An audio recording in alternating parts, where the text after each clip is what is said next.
guys, welcome back to our channel. In today's video we are going to make another batch of dry sausage or sopressata. So this is John. Okay. He's going to walk us through everything, and we are going to move from this end of the table all the way down to the next and explain to you step by step what we're doing and try to answer some of the questions from our last sausage making video as we go. But from this side of the table we have a vacuum sealer, and once the sausage is dried and cut up, it's nice to vacuum seal it and either freeze it or refrigerate it. Next we have a meat mixer. This is a new addition. Haven't used it yet. Today will be the first time we use this. It's the Haka brand 20-pound meat mixer with a gearbox. They do come in two different varieties. One's a direct drive, the other is a gearbox. We opted for the one with the gearbox. So next in front you have some little tags and some string to tie the sausage up.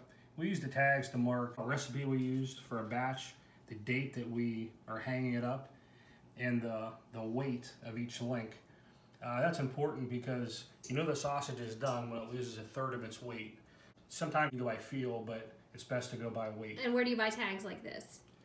I made those. Okay. The next little thing that I found pretty useful, use it for corn on a cob.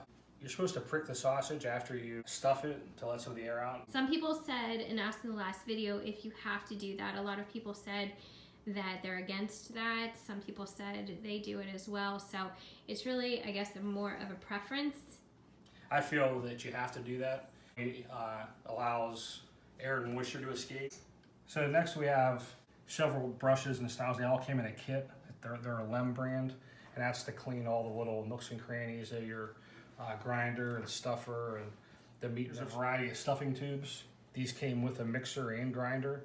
Those are for different size cases, whether you're doing a snack stick like a Slim Jim sausage link, a breakfast link, or a Sopressata style sausage like we're going to do today. You don't have to use gloves, but these are a nitrile glove. This is a food grade silicone spray. We had some questions about that in the last video. Some people were really concerned about the use of that and the necessity of it. Lem recommends that you use it on the products before you make the sausage. So does Weston.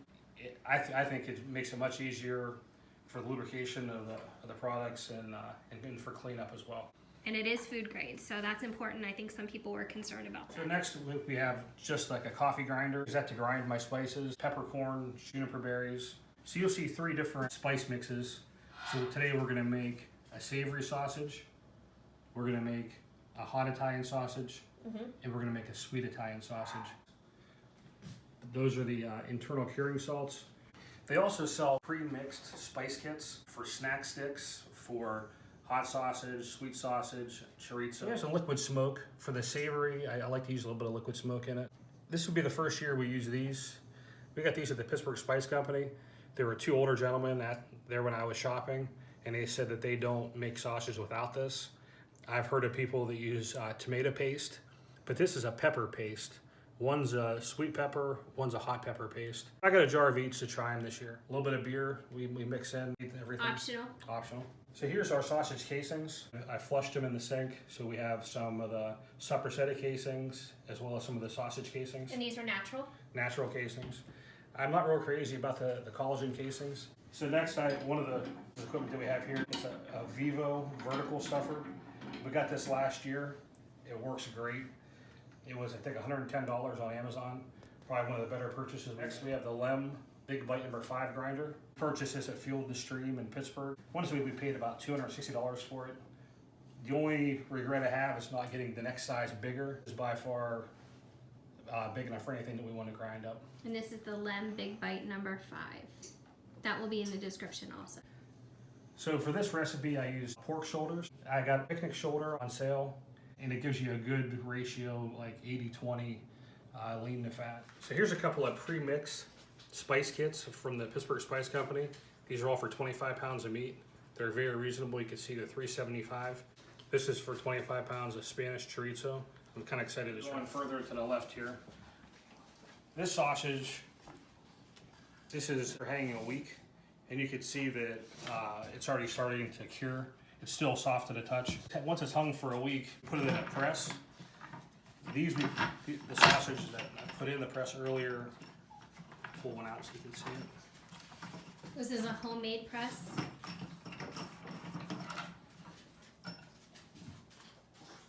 It also makes it more compact. It gets rid of any air pockets that are in the meat, and it makes it nice and uniform.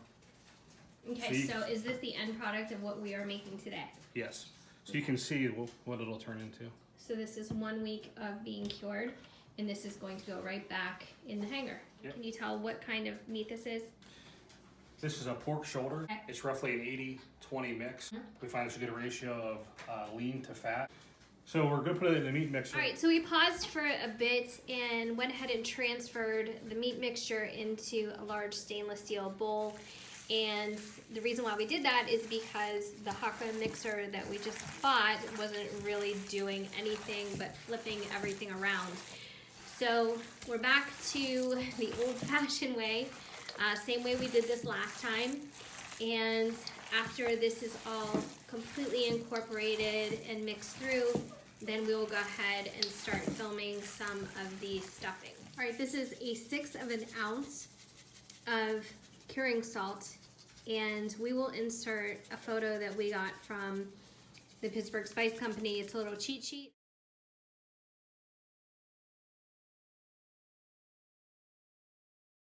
Of how much you need. Some people usually let this sit overnight before they actually stuff it. We're gonna go ahead and stuff it now. Over to the sausage stuffing area, and just to mention again, just in case we lose that in the mixer footage, we added some pistachios to this. This is something that we've seen done a couple of different times. It adds a lot of flavor to it. So we added about 6 ounces of pistachios to this mixture too, which is also optional, but you can add whatever you like or omit that entirely. I like to work in batches of 10 pounds. It's easier to control the spices and get a better batch. Okay. So this is the Vivo vertical, so it holds about 3 pounds of meat. You tilt the cylinder back to load it. You know, kind of push down on the meat mixture once it's in the cylinder to get it kind of compacted. You know, for 10 pounds of meat, you'll have to fill it 3 times. But I'll click back into position. Start to crank it down. So what I like to do is start to crank it until you see the meat start to come through the tube. The clear tubes are nice as you can actually kind of see when the meat's starting to come out. So once you get about, 2/3, 3/4 of the way through, you're gonna wanna just back off a little bit with the grind. It'll stop it from coming out. Now is when we're actually gonna load one of our sausage casings on. So these are large beef middles, and they're used for the Sopressata. Once you get to the end, you're gonna wanna tie it in a knot.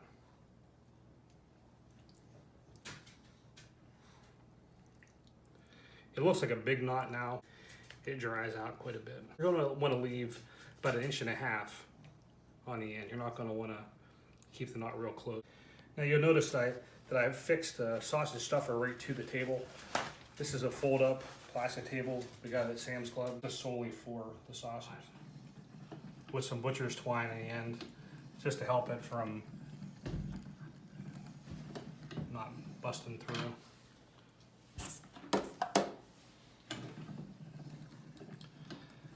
I like to run these right around 2 feet. It would depend on whether you're gonna hang them in an actual curing chamber or a window in your basement or in your garage. So what's the temperature that you have to hang these? Ideally, between 40, 45 degrees. You don't want it to be at freezing, but you don't want it to get above 50, 55 degrees either. Okay, so some people actually make curing chambers out of an old refrigerator. Some people hang it in the basement. They crack one of the basement windows just to let that ventilation through. Somewhere where it's not humid either. And some people build entire rooms for this. If you are in a warmer climate, you would definitely have to look to Plan B. Where we are in the Northeast, it is cold enough for us to hang this in the basement or in a room that we have for this purpose. Just temperature wise, we wait until the colder months and start making it then. But if you are in a warmer climate, you would probably have to look into creating your own climate-controlled curing chamber.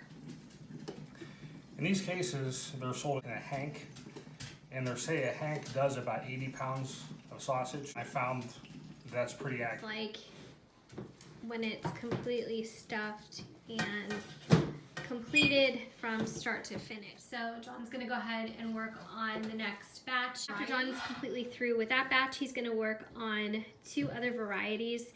We have 20 pounds of meat ready to go. So he's going to create one with this spice blend and then with this one as well. So we're just gonna go ahead and continue on until we have everything completely stuffed and ready to hang. And they're all going to be about this length. And they're gonna get hung and then they're gonna get pressed. And after that, we will probably be doing a follow-up video to show you what it looks like when it's completely ready. If you still have questions, feel free to leave them in the comments below. There's a lot of answers in our last video. A lot of people asked several really great questions. But if you're looking for answers and you want to peruse through the comments on that video, you will probably find a lot of information there as well. So thank you so much for watching, and we'll have other videos coming up as well. Bye.